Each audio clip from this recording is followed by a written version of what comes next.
Eu quero ver vocês. Canta aí. Tô viajando na onda dessa menina. Daí galera, aqui os entrevistados mais loucos, hoje com vocês. Eu quero ver vocês. Canta aí. Tô viajando na onda dessa menina, mas a minha tolerância vai fundir a sua culpa.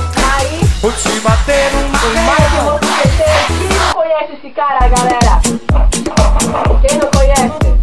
Esse é o Mike Mosqueteiro. Fala, Mike. Tudo bom com você? Tudo bom. Estamos aí no Brasil fazendo o show com o meu violão, cantando a canção para minha amada. Mas, Mike, me explica, como que foi essa tua divulgação na internet, YouTube, Pois é, cara, estourando? no barzinho da praia o cara me mandou tocar e aí eu comecei, cara. É? Mike, e daí dessa trajetória aqui em Curitiba, pra onde você vai a próxima agora, Mike? Eu vou pra onde o povo me chamar, cara. Oh, legal. Mike, você pode tocar uma aí das suas novas aí pra gente saber? Demorou, cara, demorou. Com você, Aí, galera. Letícia, minha amada. Mike.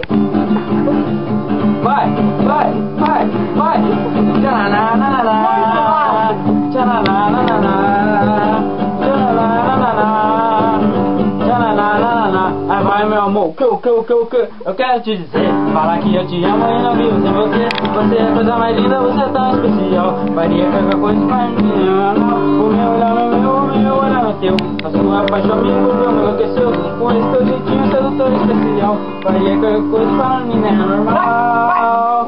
Tchanana, vai. Tchanana, por isso eu te amo e não esqueço essa canção. Do meu amor, do fundo do coração.